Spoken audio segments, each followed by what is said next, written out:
俄罗斯和西方针锋相对，很显然呢，还是普京更胜一筹。决定冲突的4个关键点都被普京给拿捏了，西方那是输得不冤呢。各位好，欢迎来到康群说。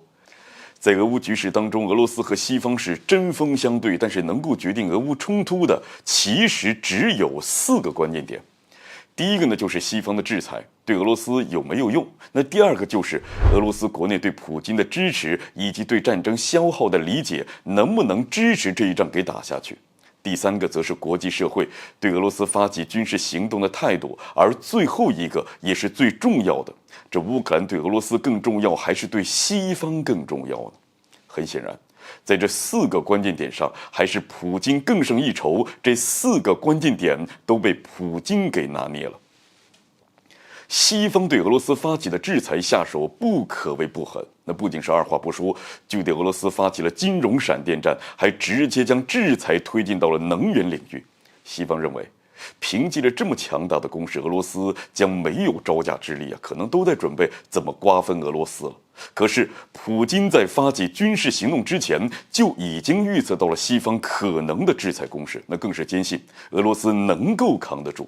事实也证明，虽然普京没有想到西方会那么丧心病狂，从2014年就在准备这一仗，但是对西方的不信任也促使普京开始做了一些准备。而这些被动做出的一些准备也确实起到了巨大的效果，普京的预测成真了，这西方对俄罗斯发起了凶猛的制裁攻势。俄罗斯初期确实是遇上了不少的麻烦，但是呢，这仍然是顽强地挺了过来。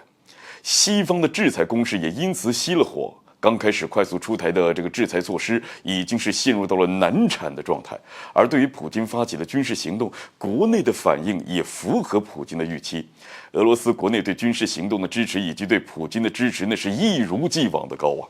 俄罗斯国内对普京以及军事行动的支持，不仅是磨灭了西方试图通过制裁从内部摧毁俄罗斯的想法，也给了俄罗斯继续打下去的底气。所以，在这个关键点上，这西方是又一次的失算了。第三个呢，国际社会对俄罗斯呢是发起军事行动的态度，也同样如普京所预测的那样，那并不是所有人都会跟西方站在一块儿。大部分非西方国家都在俄乌局势当中选择了中立，这就给俄罗斯一个缓冲的空间，不至于彻底的被孤立起来。那甚至呢，更让普京感到惊喜的是，即便是西方的盟友都不想配合西方来孤立俄罗斯的行动。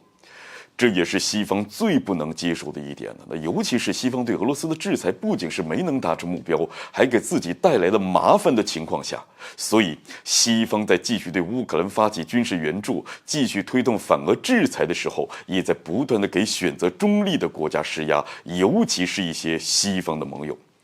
可是这即便如此，也并没有多少国家改变立场，这西方恐怕是高估了自己的影响力。最后一点，普京预测西方不会重视乌克兰，至少不会比俄罗斯重视乌克兰。这个预测也成真了。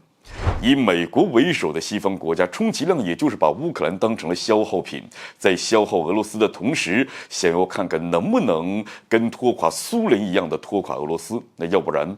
早在冲突初期就提供坦克乃至战机了，所以乌克兰的结局那是注定的，俄罗斯的军事目标达成也是可以预见的，西方那是输得一点不冤呐。好的，本期节目就进行到这里，欢迎点赞转发，留下您的精彩评论。